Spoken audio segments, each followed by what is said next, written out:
Good morning, Bhante.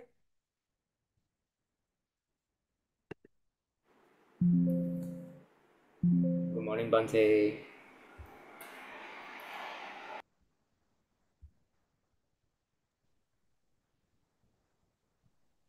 Good morning.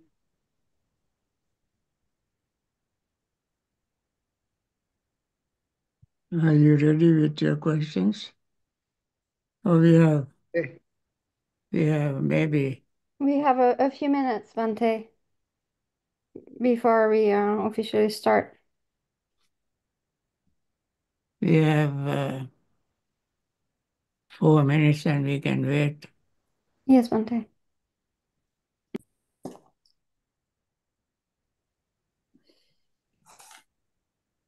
Morning, Bhante. Huh? Good morning, Bhante. Good morning. Good morning, Bhante. Good morning.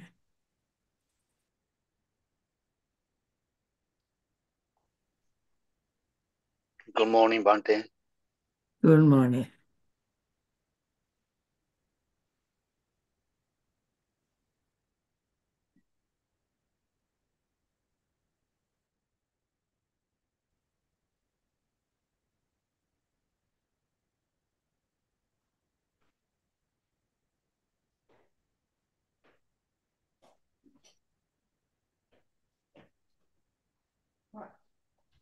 If the sound now, say good morning.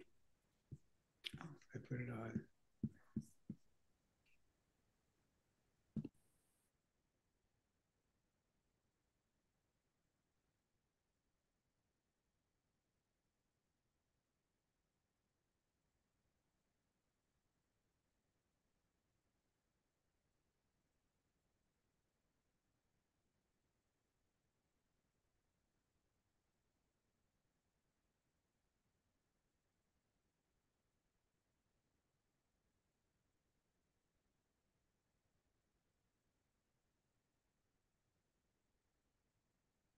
No questions?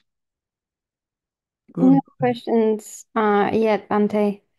Okay. Not yet, but to get it started, maybe I can ask a question. Okay. Um, in our tradition, we have a very strong emphasis on looking at impermanence, reflecting on impermanence. And in other traditions like Mahayana, there's a very big emphasis on emptiness. And it seems like the two are intrinsically correlated. Can you connect on this? Can you comment on this, please? Yes. When something is impermanent, it is without self. So that is what they call emptiness. So there is no big difference between understanding impermanence and understanding emptiness. Empty of what? Empty of self. Something that is impermanent is without self. So these two are actually interrelated. There is no any what you call conflict between these two. Okay? Thank you, Bhante. The next question is, are there two layers of the four Brahma Viharas? For example, four in the supramundane versus the mundane. Well, Brahma Viharas are, yes, we must say, mundane level and supramundane level. Uh, mundane level is what ordinarily people practice. They are subject to change. They are mentally created. as you see in Attaka Nagara Sutta in Majjhima Nikaya.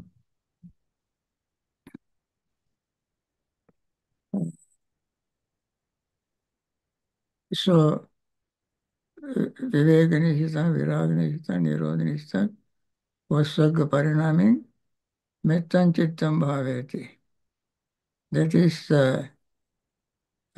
based on seclusion, based on dispassion, based on cessation, and ripening in the attainment of liberation, Vasagga abandoning. One can practice metta, that is supramundane metta. Similarly, karuna, mudita, upekka. These four also you can practice in both levels, mundane level and supramundane level. Okay. Thank you, Bhante. The next question is, are there any suttas that talk about being at the right place at the right time for a wholesome karmic reason? For example, divine synchronicity. Okay. Hmm.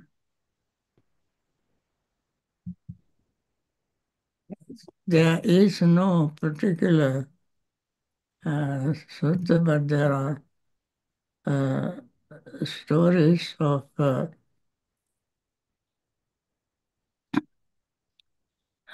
Dhammapada, na antalike na samudra madhye, na pabbhatanam vivaram pavissa, na vidyati so jagati padeso, yattacchito moncheya papa kammam. That goes along with the punya karma. That means there is no place in the sky or cave or in the middle of the ocean where you can escape the karma, but you will, wherever you are, when the karma is ripe, then you experience that karma. For instance, there was a crow flying over a house, and at that instant, the house was on fire. The crow was burned down to death in that fire. So another thing is the story of Samavati and 500 meditating ladies all were together in one place when their karma was ripe, and they all were burned to death. There are examples of a situation where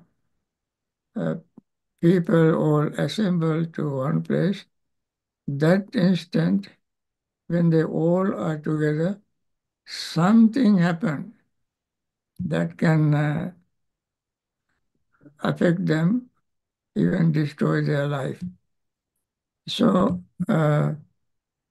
one particular discourse, I don't remember, to mention.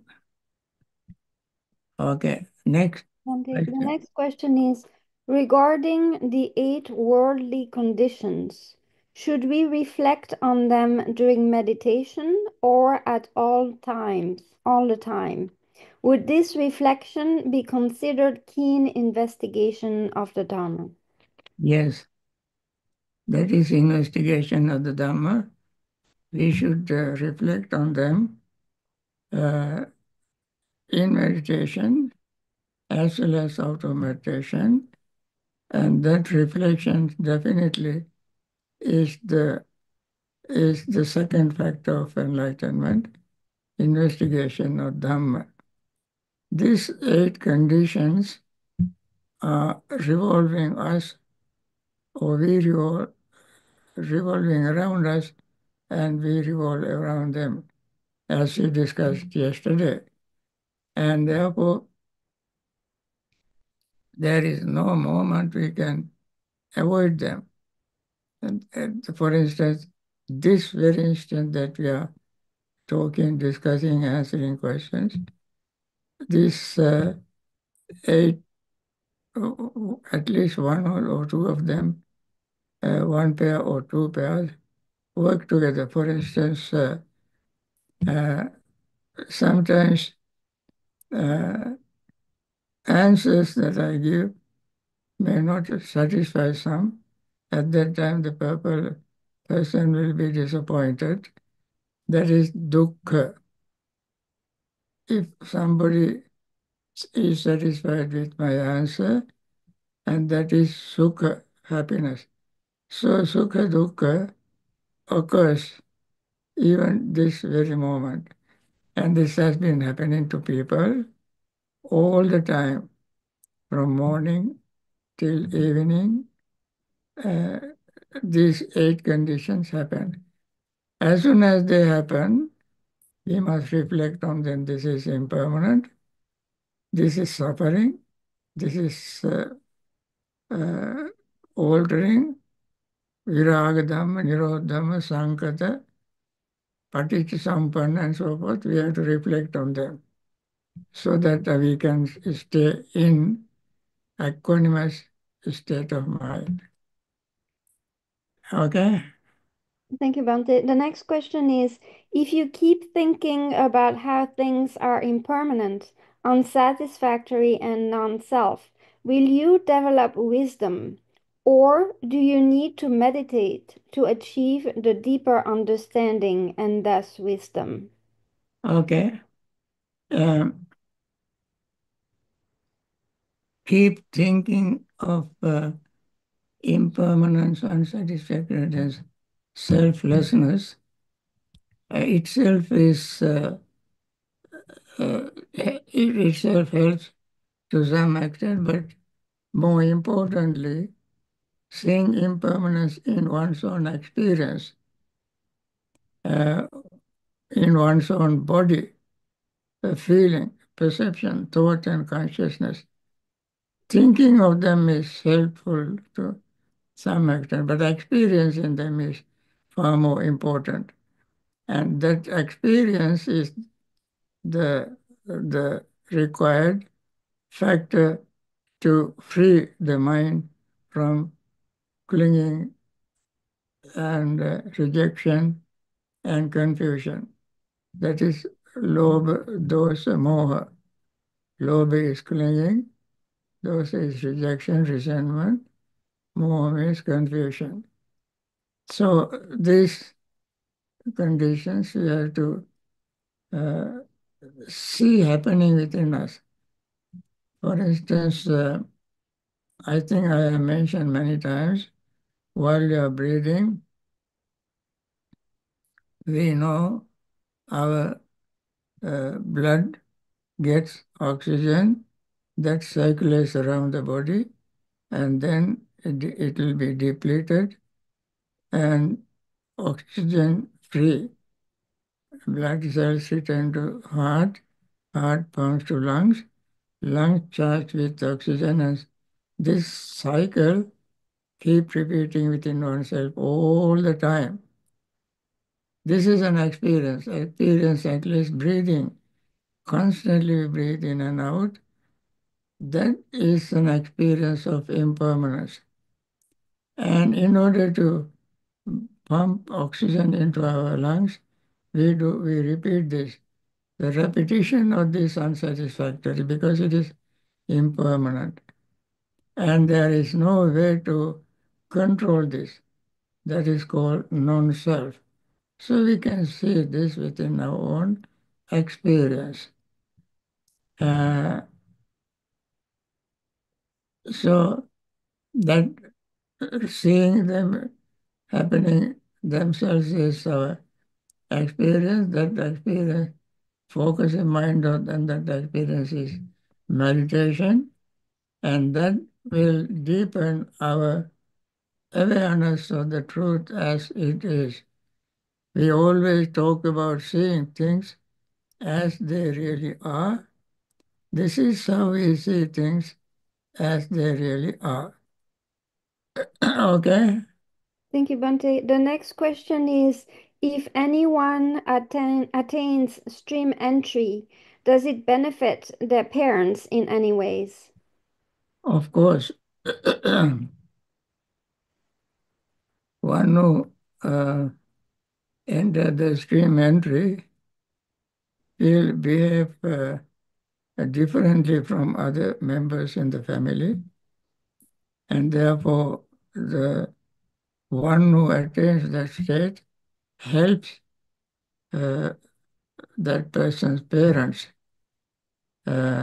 to understand how one uh, manage to one's own emotions, manage to one's own behavior, and therefore that would be an example for parents and others who have not attained this state.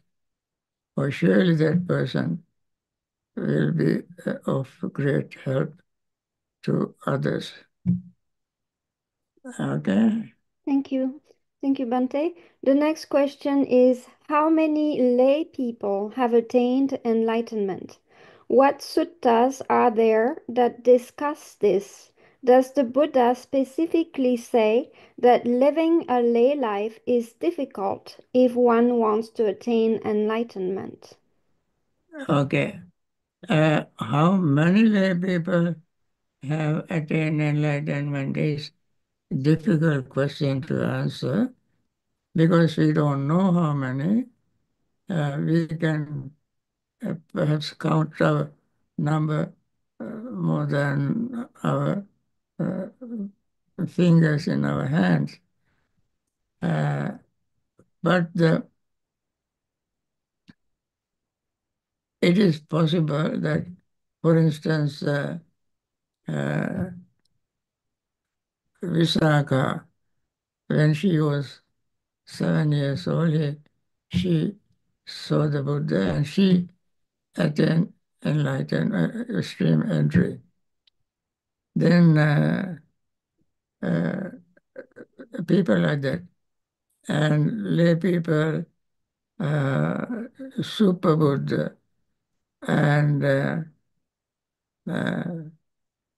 Bimbisara.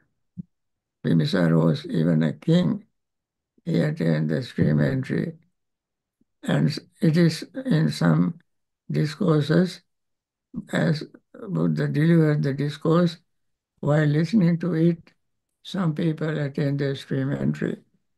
There are many uh, people like that.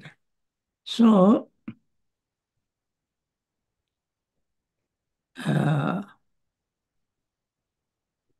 The next part is asking if the Buddha says if it's more difficult if you have a lay life, if you want to attain enlightenment.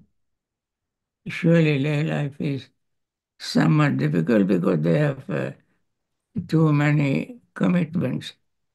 Uh, Moreover, lay people uh, are very much relaxed in their uh, discipline because of the social influence, society's influence. And therefore, it is because of the relatives, friends, neighbors, and they all are not enlightened, and they have their own regular daily social life. And therefore, one who is in the midst of all these people find it somewhat difficult to, because they have to oblige to their neighbors, to relatives, friends, and so on, when they try to fulfill their obligation to them, they may not find much time to spend on the practice, and therefore it is difficult for them. But the monastic don't have this kind of commitment. If the monastic is very serious, uh, there is no demand on his time, energy, and therefore that monastic may find time to practice Dhamma, meditation, and therefore it is much easier for a monastic to attain stream entry. So lay people, it is not impossible, it is difficult. So monastic life is easier. Okay, next question. The next question is, do you recall of any suttas that talk about people being karmically connected to one another? That they keep showing up life after life, so the same people keep coming back in next life after next life together because of some karmic connection. Now, karmically connected to one another,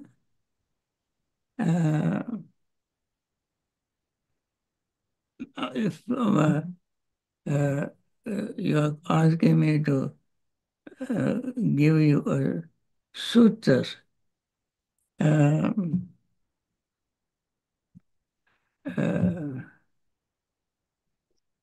Bhante, I offhand cannot remember a particular sutta. I remember one. There's the story of Nakula Pitta and Nakula Mata, and they asked the Buddha how can they come back together because they loved each other so much.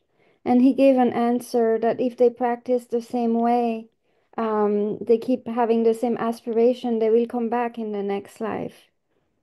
Well, yes, they actually even in that life, you are very right. Thank you for reminding me. Nakula Mata and Nakula Pitta were relatives in the previous lives. So in that life, as Nakula Pitta, Nakula Mata, Nakula is the son, and the parents became famous by son's name, Nakula. We don't know their own names, but they simply call both of them are called mother of Nakula, mother of Nakula, father of Nakula, mother of Nakula, father of Nakula. So they were bound in samsara as husband and wife. In this life also they lived together. They had a very wonderful relationship. Yes, that is true. That is uh,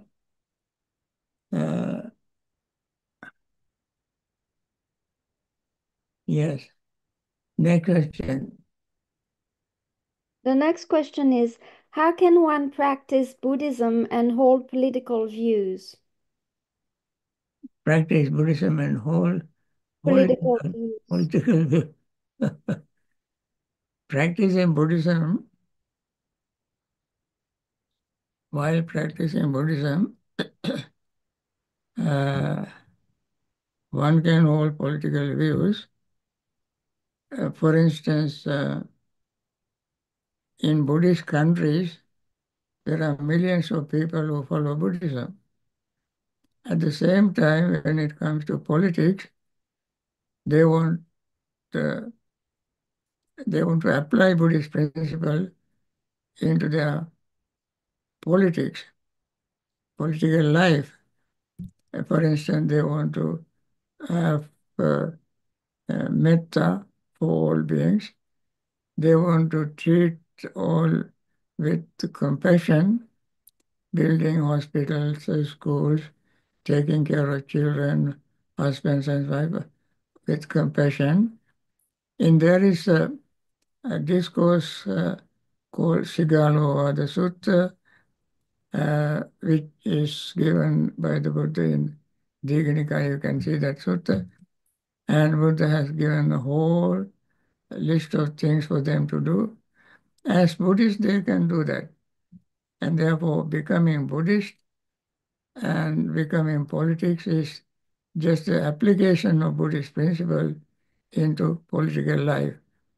For instance, King Asoka is very famous for being a Buddhist as well as a king who ruled the country in accordance with Buddhist principle that is called uh, four, what do you call, King's principle, dana, attacharya, samajiva, and so forth, piyavachana, and so forth. They can apply Buddhist principle to politics, surely. Yes. Thank you, Bhante. The next question is, I find myself experiencing what feels like attachment toward things like the health, happiness, and well-being of my family members and loved ones. What would the Buddha say about this type of attachment or desire? So it sounds like it's desire for the well-being of others rather than for oneself.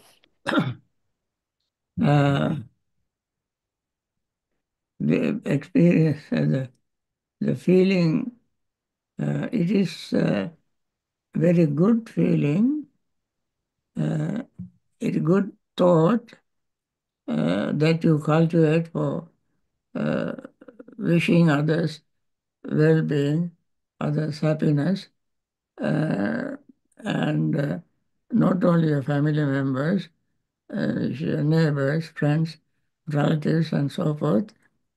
These wishes are very good wishes. And however, by having these wishes, you don't uh, go to extremes to say, I want, I will kill myself for the for to make others happy. I will kill myself, make others healthy, and so on. This kind of uh, commitment or thought are not wholesome. But wishing all live in peace, happiness, uh, you may call it an attachment, but you cannot be attached to them. You simply say, when you attach to it, you go to extreme. You even go, your wish may be counterproductive. So, therefore, without attachment, you wish all of them good health, happiness, well-being, and so forth. If by so wishing, if they don't become healthy, if they are not happy, if they are not in good peace of state of mind, then uh, you cannot do anything about it. And at the same time, you must understand this is my sincere wish that they would be healthy, that they would be happy. This is my sincere wish. If that doesn't happen, then you still continue to have this wish. You still continue. Whether they become healthy or not, you still continue sending your metta, wishing good well, wishing health and so forth to them. So you are not losing anything. Rather, you gain your mental state, your peaceful mental state. So you cannot say that is an attachment. If you are attached to it, then that would be counterproductive. Okay? The next question was is if there are actually any kind of attachment or desire in life that are considered wholesome or purposeful. Well, wholesome desire is one thing, unwholesome desire is another thing. I mentioned in my Dhamma talk sometimes ago, wholesome desire is to be desireless. Unwholesome desire is to perpetuate desire. Unwholesome desire is to increase desire, perpetuate desire, cultivate desire. Uh, that would lead to uh, clinging, craving, rebirth, and so forth. Wholesome desire is to end all this, and that is wholesome desire. wholesome desire, to be desireless. Okay? Next question. Thank you, Bhante.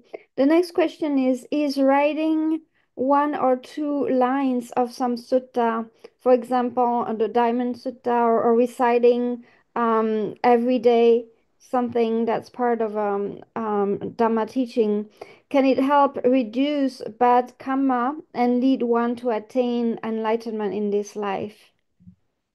Diamond Sutta?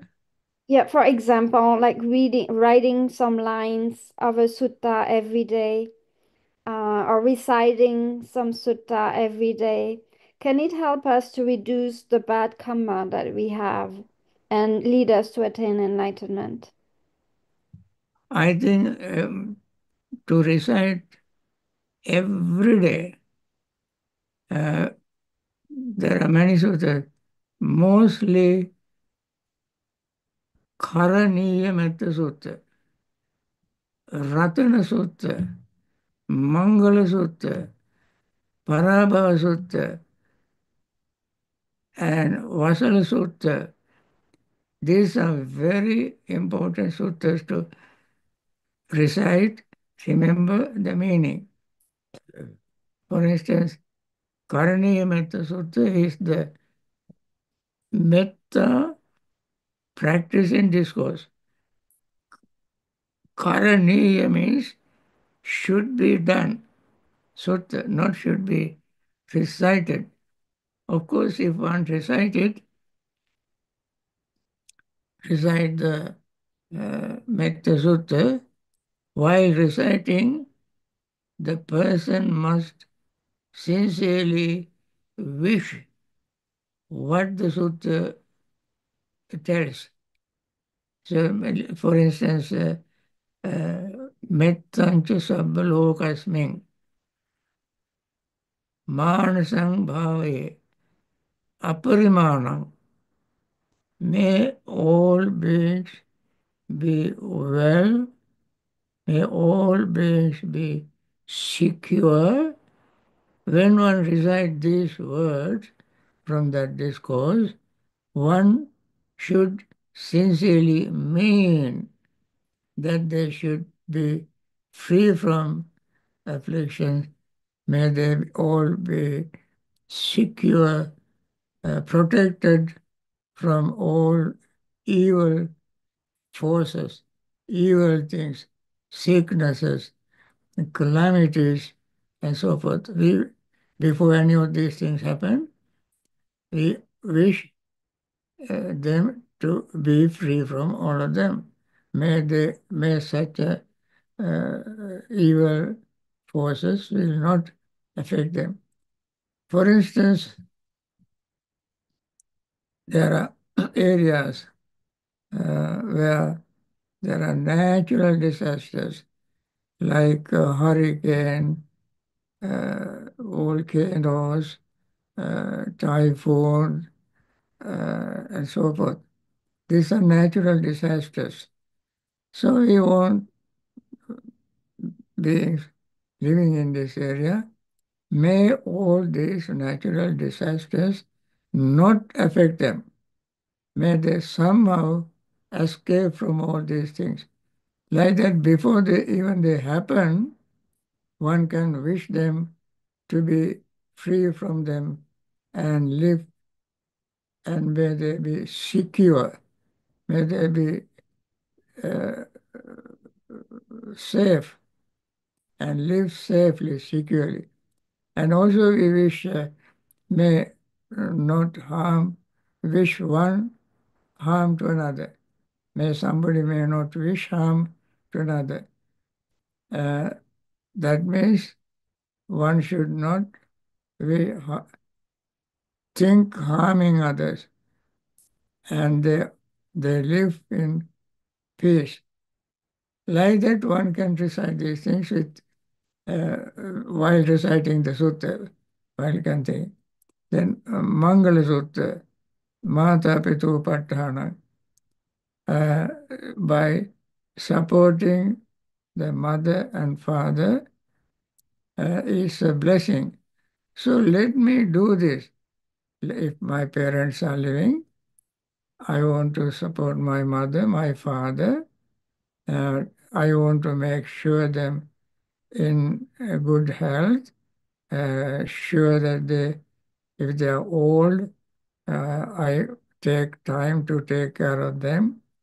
If they don't drive, I want to drive them to the doctors, give them medicine in time. If they need some other help, cooking, cleaning, and so forth, let me do this so that they will be secure and happy. And so forth. There are many discourses like this that we recite. At the same time, we determine to commit ourselves into action of what we recite in the discourse. Now, friends, you have asked a very good question today, and I think we also need some time to meditate. And as I said, we have about 25 minutes to meditate. Let me end this session and do some meditation, okay?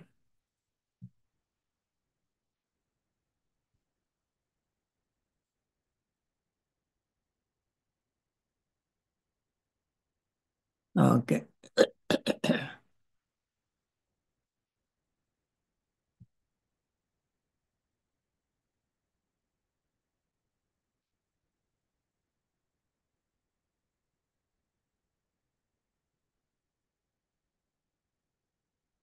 Okay.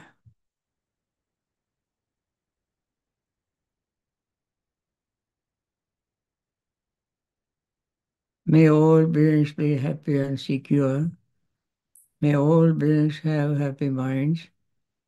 Whatever living beings there may be, without exception, weak or strong, long, large, medium, short, subtle or gross, visible or invisible, living near or far, born or coming to birth, may all beings have happy minds. Let no one deceive another, nor despise anyone anywhere, neither from anger nor ill will, should anyone wish harm to another, as a mother would risk her own life to protect her only child. Even so, towards all living beings, one should cultivate a boundless heart.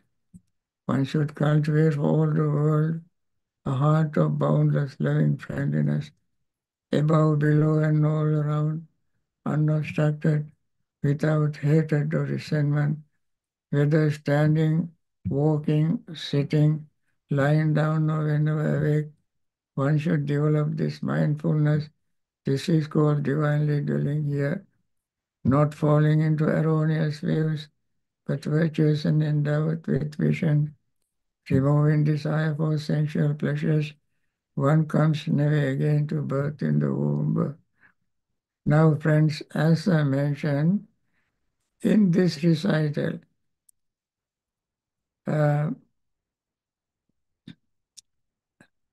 one should cultivate a boundless heart. We replace I should cultivate a boundless heart. One should cultivate for all the world. We must replace one with I should cultivate for all the world. And then instead of one should develop this mindfulness, we must say I should develop this mindfulness. And then finally, one comes never again to birth in the womb. I would not come, never. I would never come back again to birth in the womb. So when we recite these things, as you ask me what sort of discourse we recite every day, this is wonderful discourse to remember, and we recite it every day, replacing one, that third person impersonal one, we replace with first person I, I, I, in 4 places. Okay. Now let us meditate for 20 minutes.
By means of this meritorious deed, may I never join with the foolish, may I join with always with the wise, until the time I attain Bhavana. May the suffering be free from suffering, may the fear-struck be free from fear, may the grieving be free from grief, so too may all beings be, from the highest realm of existence to the lowest. May all beings reside in these realms, with form and without form, with perception and without perception, be released from all suffering and attain to perfect peace. Excellent, excellent, excellent. Friends, now we end this session with this metta recital, and may all those who are in hospitals suffering from various diseases taken care of by doctors, nurses, hospital staffs, may they return to normal life, continue their Dhamma practice and attain liberation from samsaric suffering. May all the doctors, nurses, hospital staffs who are taking care of these people also find time to practice Dhamma, meditation, and liberate themselves from samsaric suffering.